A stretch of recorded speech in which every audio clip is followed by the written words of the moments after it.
Hello, everybody. Here we are on October 12th, 2022, and Adam is with us. Adam, will you join us? There we go. We got Adam with us. Can't go anywhere without Adam. How's it going, Ed? Can't go anywhere without Ed. Can't take Adam anywhere is really what it comes down to. Unless you Anyway, want to folks, I thought I would talk about my agoraphobia. It naturally started with panic attacks, and they always tell you after you learn afterwards. In the years I had it, nobody knew anything about it. They really didn't know that much about it. But my trigger, my first attack was in a restaurant. I had ordered something, and I felt lightheaded, dizzy. Went to the bathroom, and I couldn't breathe properly. I thought I was having a heart attack. Basically, it was fear, but I didn't know that. And I went back, and the waitress told me, well, if you're lightheaded, dizzy, put your head between your knees. That might help you, lower your head. And it didn't help me. It got worse and worse. Finally, I just left the food and everything, had somebody drive me home. Lenny, he drove me home. And later on, I was getting more and more, like one or two every day, and they were severe. They would last anywhere from 15 minutes up to maybe 20 minutes. And then I was downtown and I had one, and I went to the hospital, the ER room.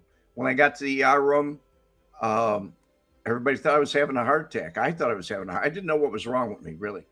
But I went into the emergency room, and they had electrodes all over me. They were doing a cardiogram to see if there was any damage to my heart. And there were a bunch of doctors coming in and out of this room. They finally put me in a room, and they wouldn't let anybody else in to see me. No police, nobody else. They wouldn't let anybody in. So they left me alone. And that made me feel afraid even more that I was alone. So the doctor came in and gave me a shot. One of the doctors gave me a shot. And after he gave me the shot, he let me rest a while. He left, and he comes back in. I'm just sweating it out, worried about what's going to happen. And the doctor comes back in, and he says, how you feeling?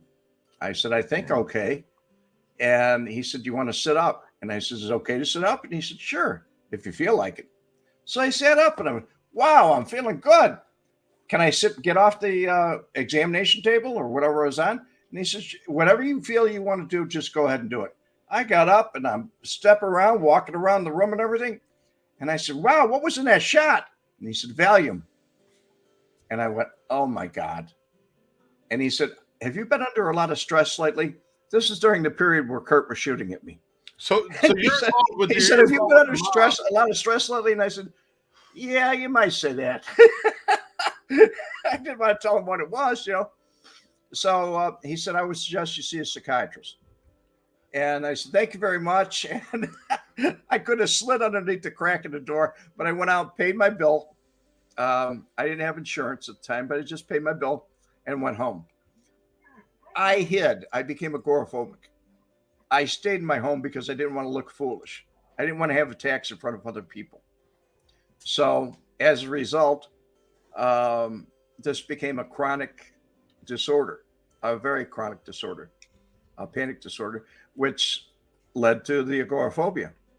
And after spending maybe over a year in my bedroom, I never came out. I ran everything by phone. And that's what I had Lenny for. He would actually go out and do my bidding for me, whatever I needed. If he needed to go down to the store, he went down to the store. And eventually what I did was I moved down. I bought the building, kind of like Howard Hughes. I bought the building so I could be down by my store, and I could actually do business down there. There were a few moments where I could actually sneak away. Finally, after many tests, my doctor turns around and said to me, do you want to try some medication? And I said, yeah. So I tried one. I had an allergic reaction to it. Tried another one. 3 of them. I tried all allergic reactions to them. Then he put me on something. I don't remember the name of it, but I became so euphoric. I lost 2 weeks out of my life. I actually backed my car into the garage, went through the garage, and the car went into the pool. in the swimming pool in the backyard. Actually went down it. I called Doc up on the phone. I said, whatever you're giving me, I'm not taking anymore. I was laughing. I was, euphoric. I was laughing. And he said, why? What happened? I told him. He said, don't take anymore. And then I realized I did not know when I came out of this. I did not know what happened the last 2 weeks. So now I was really phobic about taking medication. I went through a lot of depression, anxiety, and I swore that if I ever got out of it, I prayed. I prayed to God. I prayed for everything. If I ever get out of this mess, I'm going to help anybody I can to try and understand what it is that's causing it. Years later, 1975, Doc put me on Xanax. And he started out very small, 0.25 milligrams 4 times a day. And the first one that I took was kind of a joke, because you know how hard it is to get a doctor to come to your home. Well, I tried psychologists, several of them, tried to talk out my problems. They were all supposed to be great. It didn't work. Breathing meditation, all different kinds of things. Transcendental meditation. I tried everything that there was, didn't work. Doc got a hold of me through the FBI. I was a very lucky man, very, very lucky. So after he got a hold of me, he put me on the Xanax, and we started to accelerate it. And we finally got to a blocking dose. And I went down to the hospital at night. I only traveled at night. And when I was down at the hospital, they did a thermal. It was a test. It had to do with it was on my head, my whole body. So when I came out of it, I went home, and he said, "Well, there's good news and bad news." And I said, "What's the good news? I've had enough bad news in my life." And he said, "The good news is we can fix the problem." I said, "What's the bad news?" And he said, "Well, the bad news is, remember these years of therapy we've been talking?" And I said, "Yeah." And he said, "We didn't need to talk about all those things." And he said, "Do you have anybody in your family history that is epileptic?" And I said, "Yes, my mother." "You never asked me that before." And he said, "Well, you have a hot spot on the base of your brain, and that's what's causing it." Eventually, when I got through my dose, got my dose to a blocking dose, this took years to actually make it. In between time, I snuck out and made excuses. If I had to leave early, I'd say, "Oh, I left something running at home," or something like that. All kinds of crazy excuses. But then I got well to the point where I was able to drive by myself. I was able to ride my bicycle through the park, Lincoln Park. I was doing all these things that were driving other people crazy, because they were so used to me taking care of me. And they were used to me being where I was at. But after the blocking dosage and I got to where I wanted to be, I was comfortable. I didn't mind being alone. I always had a fear of dying alone, actually dying alone. And that's one of the things that was bothering me in the hospital, that first visit. And when I got over it, I said, well, this is time to do some serious work here. And that's when I was doing the Frank Schweiss tapes and actually going different places, actually going to Woodfield Mall, going down to Sandwich, Illinois, doing all the other things, skydiving. I went out skydiving. I didn't have any fear of anything at that time. Well, you were all hopped up on Xanax. That's why. I know, it's a street drug now, but it really bothered me because when I moved to Florida, they said they were kind of strict on, where you got it from. It's a class 3 drug, isn't it? Yes, it is. It's Schedule 3. Schedule 3 drug, yeah. Yeah, I mean, you can't just, you got to have the actual prescription. Oh, yeah. At least here, you have to have the piece of paper to go there. They can't just call it in. They call it in. Oh, they take can? it on to call it. Yeah. They have to fax them. They fax a piece of paper to them, and the paper is already faxed with their signature on it. Matter of fact, the pharmacy will call them and say, could you fax this for us? Could you fax it? Because they want the business. Right. So it went generic. And when it went generic, I I was happy because the price went way down. And I didn't have insurance to cover it. No insurance company would even write me because of that condition. They couldn't So write me. you still suffer from that? How I mean, did I suffer when I was out by you? well, you were fine, but you said every once in a while, like before you got on the plane, you took a little bit of the Xanax I too. do before I go on it. Right now, my prescription says take as needed. Okay. And because it says take as needed, if I feel I'm going to get anxieties or have a panic attack on the plane, I take one before I get on the plane, maybe 2 or 3, 4 hours beforehand, and I'm okay. But I function normally now. I mean, normal, there's no such thing as normal in my book. It's average. Yeah. Average. There is no normal. Normal is a concept that our parents and our teachers and our people that educate us tell you this is normal.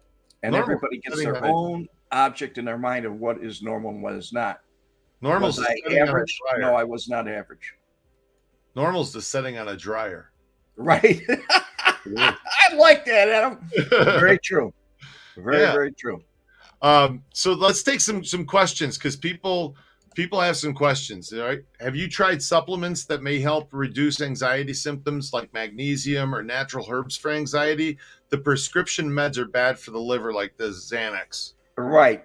I did, Trace. I actually did. I tried everything that there was, and they didn't know that much about it at that time, but I tried everything there was. And every year when I get my physical now, we check the triglycerides in my liver to see if there was any damage. There has been no damage on me. You don't. Unfortunate. You told me that you went in a month. You took two Xanax, right? You were that calm that you lately, yeah. And I would say, well, the last one I took was probably. I'd have to look on a calendar. The last one I took was probably maybe 2 months ago. Oh, okay. See, so taking that few, I mean, you're not going to do that much damage to your liver. I mean, come on. Well, I took them very solidly. I took 6 milligrams a day for approximately 15 years. And they told me I was going to have withdrawal symptoms, and I didn't. Right. The reason I didn't have withdrawal symptoms is because I stopped taking them gradually. I'd forget to take them because I was feeling well. Right. I felt so good. Now, this all happened at about age 63, where I stopped, taking them on a regular basis. Okay. I took them as needed. Gotcha. I'm 73 now. That's 10 years ago. Okay. John Wallace wants to know, do you think that the Marine Corps had anything to do with it? They asked me that question many, many times, John. And looking back, I was 24 when it hit me. I was 24 years of age, which is kind of the stereotype. That's a good age. Anywhere between 19 and 24 is usually when it hits a person. It's mostly appears in females rather than males. It's like 3-to-1 ratio. Yeah. But everybody asked me that same question. Do I think any of combat or this or that? And as I look back, it might have been post-traumatic stress syndrome. It might have been. I don't know. There was a lot of things going on in my mind when I had the first attack. Right. But I didn't think so. I didn't think it had anything to do with it. It might have. I mean, a lot of guys did after. So, people experience things and it causes post-traumatic stress disorder, PTSD, back when you probably still called it shell shock, or did they call it PTSD? No, we called it post-traumatic stress syndrome back then. It was. But, okay. What I didn't think about it was I'd taken it a lot. I mean, there was a lot that happened to me all at once. Then there was a breakdown period when I got out of the Marine Corps. Mm-hmm. And then it was back into the mob, back into the action, back into the heavy stress. Yeah. And I never thought I was dealing with it. And I thought I could control everything. And I found out I couldn't. You can't control your body. Yes, I did try supplements. I tried all different kinds of different diets. I got off of fat foods right away. no deep fat fried foods. Then I developed ulcers too. That was another thing. I developed ulcers. That could come from the stress. Yeah, a lot of.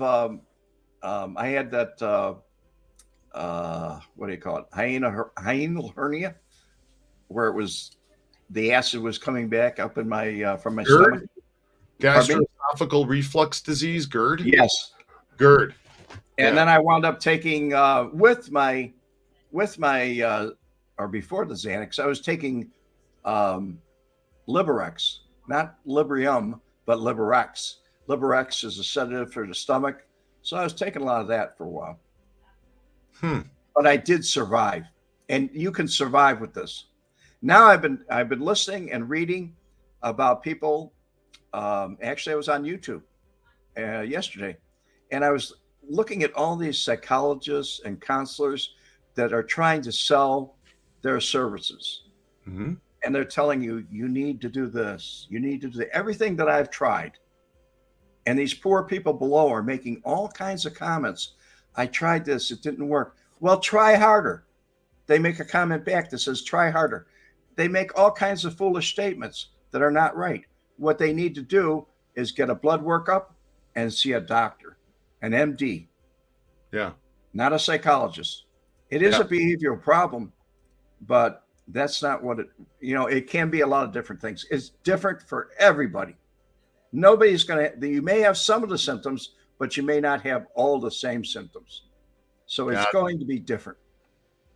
Huh. Somebody mentioned their comments. They just got over it. I think it was Julie. Yeah. She says she takes clonazepam. Clonazepam. It's the big brother to Xanax.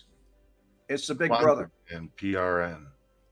It used to be Klonopin, but clonazepam is the generic name. Okay. But take that for panic attack. It really does work. And Julie, I hope you get over whatever it is. I don't know when it started with you, but I've noticed a lot of people over the COVID thing are coming up with panic attacks. A lot of people are having panic. And what panic is too much information coming in at one time. Just overload. Your brain overloads, and it tells your body to slow down. And you can't slow down. You don't know how to. You have to learn how to. Now, for some people, that may be breathing exercises or something like that. With me, it wasn't. It was genetic. And I'm living proof at 73 years of age. I'm here. I was driving a truck once. I was driving one of partners' show out to Boston. All the equipment, the lights, the staging and all. This has to be 10, at least, probably more like 13 years ago. And when I got out west or out east, and my dumbass took the north route through Denver, which was just stupid. But anyway, I got out there and there was a bridge, Red, and the bridge had construction going on it. So instead of having 4 lanes, there were only 2. So the cars are going past each other, right? I mean, right next to each other on this highway. And I'm on the outside lane, and I'm afraid of heights, man. I mean, afraid of heights. Man, my heart started beating. This bridge was long, dude. That's a panic attack. I started getting tunnel vision. Like my peripheral vision was going away. I was like, what's going on? Like, what's going on? I was scared. My heart was racing. Is that a panic attack considered a panic attack? Yes. That's all the symptoms. That's a panic attack. Okay. For years, I could not drive over the Chicago Skyway or any other large bridge like that. Yeah. When I was in Chicago last time, I went to go see my uncle, and I drove over the Skyway on my way there, and I had the same damn thing happen to me again, man. It was like on the way going up, on the way, but going down, it goes away. Like, you couldn't do it, huh? You couldn't drive the thing. It was that bad. No, and there was no place to get off. No, there isn't. Once you go, you're on, man. You're committed to. There's no turning around. What was a real killer for me was going to Key West because there were no place to pull off, and you're on a causeway. going, and it's just 2 lanes, one way, one the other. And I'm looking, where's my escape hatch? How do I pull over if I have a problem? There wasn't any. There wasn't any. You had to go to another key, and that could take 15, 20 minutes. By that time, you don't know what you're going to do. Right. You want to give the wheel to somebody else, switch drive, somebody else drive. Man. Yeah, I wouldn't. Yeah, I can't. Anyway, I understand the feeling, at least. Well, imagine having that same feeling, Adam. Yeah. It would go away and it would come back in 10 minutes for 24 hours. And then you come up with an anxiety disorder, not panic attacks, but you come up with an anxiety disorder. If it happens too much, and a lot of people mask it with alcohol or they self-medicate in some way. Maybe they'll buy some weed. They'll buy something off the street, some drug, to try and help them calm down. But the truth of the matter is, most of it is in your mind. Some of it you may need to talk about. You need a professional to help you. Mm-hmm. And I do not believe in psychologists or counselors. All they could do is talk to you and ask questions. And that's something that I learned a long time ago. It was very good. I just got the best medical help I could get. And in the beginning, I went to UCLA Medical Center, and they said, we don't know what's wrong with you. And then I went to Harvard Medical Center, and they said, we don't know what's wrong with you. And they were actually talking at one time about me committing myself. And I was thinking about it. And I said, but this is the end of my life. I'll be in a rubber room for the rest of my life. Right. But I didn't. And I survived it all. I did it all. Man. It worked for me. That's pretty rough. It was rough. It was rough. It was very embarrassing. It was debilitating. I even had to talk about it on a witness stand. Alan Ackerman, being a jerk, he knew I took it, right? Took medication. Right. So he asked me, he said, do you take any kinds of medication? And I said, yes, I do. When I was being cross-examined. Mm-hmm. And he said, are you on any medication now?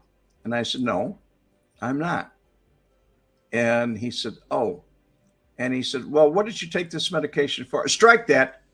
And he said, what were the effects of the medication? And I stopped and I thought about it.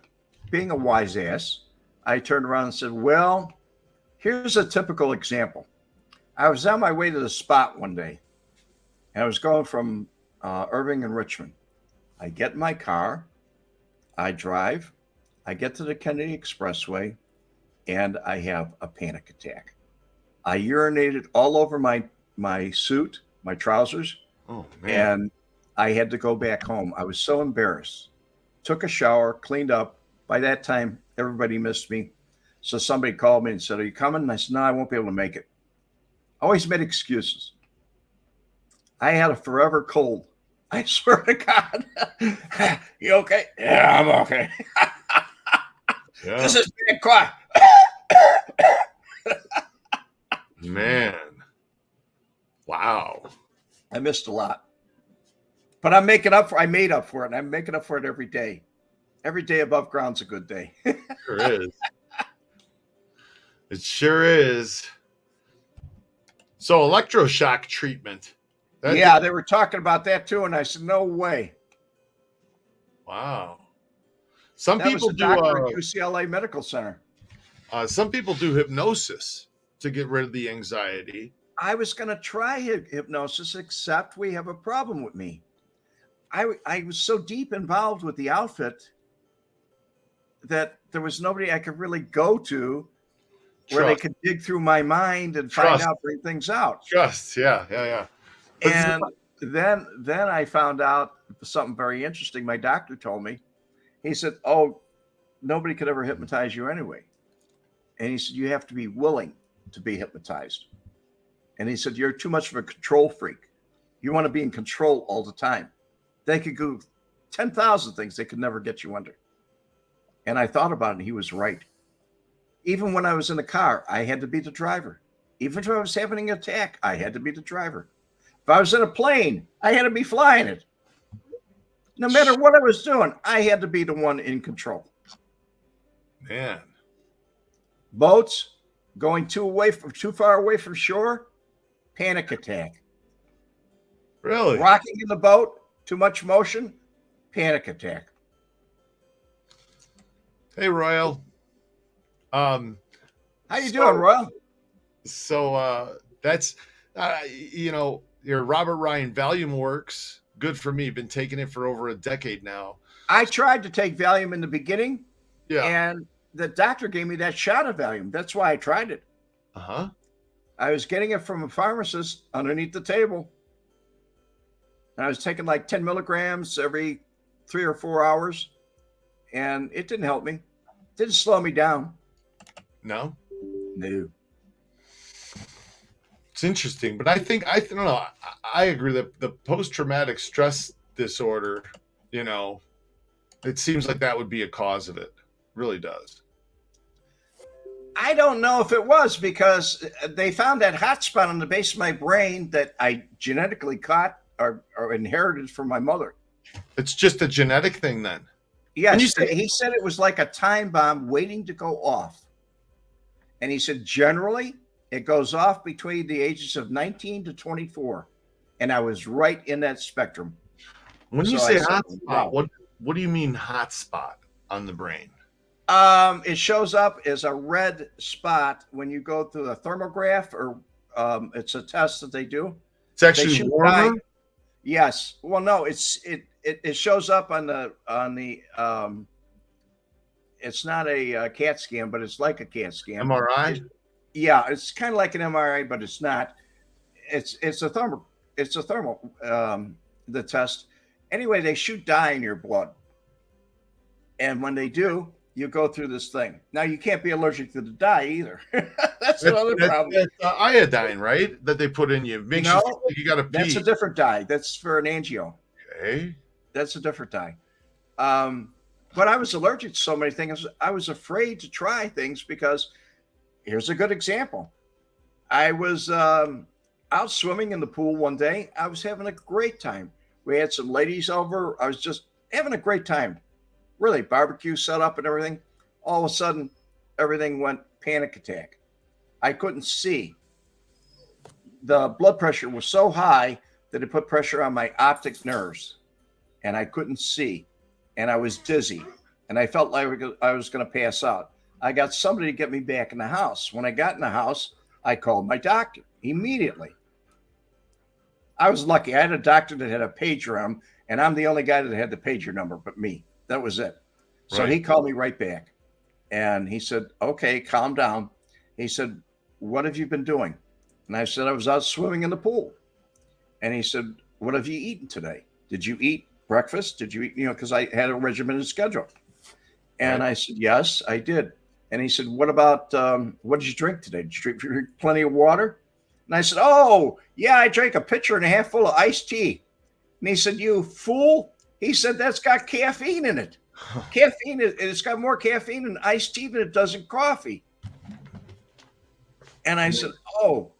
And he said, drink lots of water, flush your system, and try and relax. And I'll be over as soon as I can.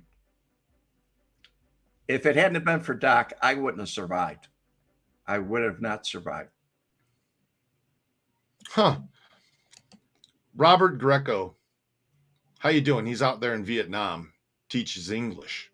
Yes. Show 5:25 in the morning, 79 degrees Fahrenheit in Nam. There's rain, Vietnam. Nam's filling up with Russians at neighboring war country. It's quite bizarre when I think about it. That is kind of bizarre. A little off topic, but it's a bizarre country. He's been commenting. He kind of commented 3 comments on my last video Monday. Yeah. Yeah. John Wallace has not been able to sleep a whole night after being sent to Iran in the Navy. I don't doubt it, buddy. And that's you were probably having panic attacks in your sleep. That's very common. It happens a lot, but it will go away. You need to relax and probably see somebody, get some good help. Man, Jim Magnifici had an allergic reaction to the iodine-based contrast dye, which is used to find the source of a blood clot and embolism. Yes. Mm-hmm. I didn't, but some people did. They warned me about it ahead of time. Yeah. I have SAD, seasonal adjustment disorder. And this time of year, it starts to get dark early, and so I don't get as much sunlight, and it depresses me. It's like I need more vitamin K or something, but I don't know. Is that what you get from the sun? Vitamin K, I think. Trace, Vitamin D. D. Mineral deficiency has been linked to increased depressive symptoms, and there's an emerging evidence for zinc supplementation. And I've been taking a lot of zinc lately. Depressed mood, and magnesium helps with anxiety. Interesting. Yeah. Julie's got a comment here. The allergy issues come from being a redhead. Yes. Being a redhead comes with a set of unique issues. Really? Yes. Wow. Redheads are definitely inherent to have allergies. Did you get, we kind of discussed it earlier, Robert, that's why I didn't ask it, but did you get panic attacks in Vietnam, or did it start until after you got back? No. Right. Started when I didn't even have, after I witnessed a murder, I didn't even have any panic attacks. Or during that time, I was sitting in a restaurant doing nothing. That's what made it so strange for me. It came out of nowhere. Yeah. I was waiting for my food. That was it. Jim Magnifici, seasonal affective disorder. Is it adjustment or affective? I thought it was seasonal adjustment disorder. Could be affective. I could be wrong. I had similar to the same thing happen to me here recently when the colder weather came through and my blood was thickening up. It just slowed me down a little bit. Seasonal affective disorder. Yeah. Some say adjustment, but yeah, it's effective. My mom had that. They gave her a light, but you live in a sunny area. No, I got one of those lights to try to keep your circadian rhythms, the same. So the other day I was turning the light on in the house at 3:00 in the afternoon going, oh man, here it comes, It's already it's dark by you already. Look, you have your light on. I can see already. There's no more sunlight coming through the window. No, it's overcast and raining here today. Oh, okay. And you have that too. Yeah. I when I moved from Chicago to Vegas, that changed. It did with me when I moved to Florida. Man, all of a sudden my allergies went away. Everything went away. The air was fresh and clean. There was no dirt on the streets, no dust. It was totally different. My allergies went away like right away. Yeah. And I'm allergic to everything you could name. Dog dander, which I have a dog. Yeah. Dust, mildew, you name it. I went through one of those tests where they start on your arm and they go. They did. You did that thing where they put the needle underneath there. I've never done that, but I hear they can do that and tell you. There was only 4 out of 257. There was only 4 that I wasn't allergic to. God. Unbelievable. Yeah, so Jim Magnifici said the lights work. I try them, where is mine anyway? It's in I think it must be in the other room, but anyway, I have a light there that, it helps. Even this, set up in here, the lights that I have read, they help if I'm in front of them, but I don't know, man. It's Primo. Dust. Primo. Yes, it will. It'll kill you. I don't care if you're in Cali or where you are. That dust will kill you. It'll kill you out in the desert. It's terrible out here in Vegas. I mean, it's terrible in Vegas. So, man. I feel healthy in Florida. It's true. It's sea level, which makes it easier to breathe. Yes, it does, Scott. Because you're at sea level, you have more oxygen, right? The higher you go, the less oxygen you have. If you live in Denver, you don't have much oxygen. And I had that problem when I went to Pikes Peak. As I was going up, I got faint. Oh, yeah. And when I got to the top, I didn't want to stay there very long. I wanted to get out of there. Now, when I went down in the Grand Canyon, I felt great. Uh-huh. Now, Rick Charlton says, vitamin D. Vitamin D3, Adam, it works. Yes, it does. It's D3. Thank you. That's the one that you don't get if you don't have the sun on you. So So one time we went walking down, my buddy Paul and I, we went walking down the mountainside at Pikes Peak. We wanted to get away from the people. Okay. I'm not going to mention what we did, but we were going away from the people. Okay. And, or why, not what we did, but why we went down the side of this mountain. Anyways, we only walked down the side, this trail, like maybe 5 minutes. Took us 20 minutes to get back up to the top because there's no air, man. You're like, oh, hold on a second. You're like, I gotta wait. Well, also, there's a problem going down in the trail because when I was in Grand Canyon National Park, I wrote about it in my book. As it's going down, there were signs that said, remember, it takes 3 times more to walk up than it does down. Mule rescue is expensive. Well, now they have mule trains that ride down there. You can get on a mule and ride down. And they have helicopter rescue instead of mules like they did back in the old days. Right. Scott H. said Devil's Lettuce was involved. No comment, Scott. If I said that was the highest I ever was, I wouldn't be lying because of the elevation that we were at, Well, oh, no, you were in a plane. I've been in a plane, yeah. You've been up to 40,000. Well, that was the highest I was on ground. So did the hurricane affect me? I went to 9 hurricanes since I've been in Florida, and it never caused a panic attack at all, Joey. It never really affected me. No. They started like 03 or 04. We started having hurricanes here. And I think in 2000, one went right over my property. Jeez. I forget the name of that one. There's so many of them. Hurricane Charlie, Ivan, all of them. There was like panic attacks when those are coming. No anxiety about that either. I am cured, dude. I am cured. Okay. I mean, I know what it is. Knowledge helps you, and getting the right kind of people will give you the knowledge. Right. They'll be glad to share the knowledge with you. Right. So I just went through the bad experience of going through several psychologists beforehand, and they didn't do anything for me. When I got a real MD, they knew what to do. Right. And he was an expert in that field. Actually, I was, as patient X, I was written up in the New England Journal of Medicine. You're like the poster boy for Xanax. I was at one time. Yeah, you were one of the first people to take that drug. I had other patients. It was out at that time. Upjohn Laboratories had it, made it, but it was out at that time. But it wasn't that common. Valium was common. Okay. But Xanax really wasn't. It wasn't that common in 1973, 74, 75. It had the least side effects, though.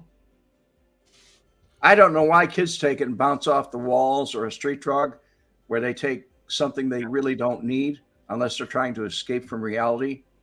And I'd rather be in reality myself.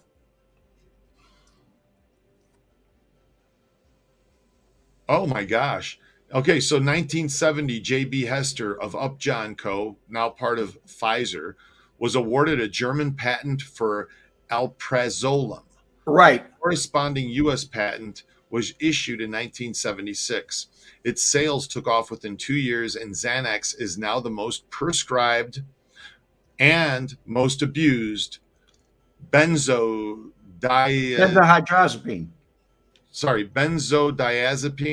Right.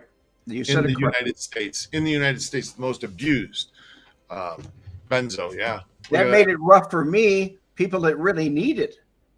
Mm-hmm. And I had some pharmacists question. They would question my doctor. They'd say, "Oh, this is way too much. You shouldn't be taking this." Yeah. I've been taking it for 10 years. What are you talking about? Huh. My doctor used to call him up and chew him out. He said, "Don't ever tell my patient." Right. He's phobic anyway. What do you think he's taking it for? Right.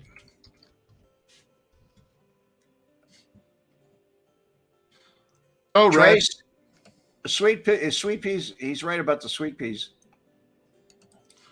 Very Trade. much A lot of street pills are laced with fentanyl. Yeah, that's what I hear. That's a big problem right now. So supposedly some guy was on that crap the other day here in Vegas, stabbed 5 people, killed 2 of them. wow. Just ran down the strip. He was high on fentanyl, I guess. So, Well, folks, I hope you enjoyed my story, and if it helps you, that's great. Anybody that's out there listening to this, they can reach out to me at Gmail, my Gmail account, redwemet@gmail.com, and send me an email, and I will try and get back to you and help you. I promised I would. I haven't helped anybody in at least 2 years. in the comments, there's a lot of people that do have this problem right now.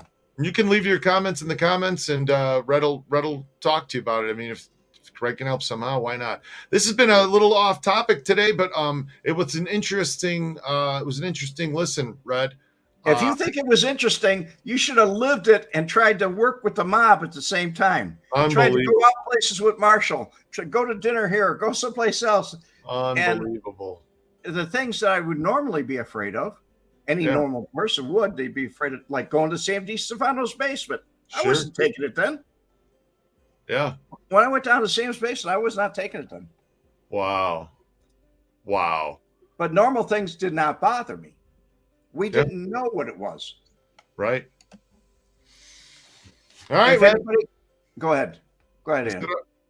Go ahead, Red. If anybody I can help in any way whatsoever, please leave a comment with an email or contact me at my email that I just gave you, the email, and I'll be glad to try and help you. I wrote about this in my book too. Oh my God. I wrote about this in my book one more time. Do you know something? I had comments from Monday saying, don't listen to anybody. Don't listen to anybody. Keep telling us about your book, because plug your book. Damn right, man. Damn right. Plug the book. I don't know. Plug it. Julie, God bless you. Bill Crawley, you're right. For some people. For some people it is. For some people it's not. That's right. Anyway, folks, you have a great, great week, and God bless you. And I'm out of here. We'll see you next week, Red. The combination of the videotapes and Ouimet's testimony resulted in the conviction of 2 men on extortion charges. One of them was Frank Schweiz, known in syndicate circles as the German, a feared mob terrorist and a suspect in a number of gangland murders. He was described to me by other outfit individuals as the most feared hitman. And as he said to me, my reputation precedes me, son.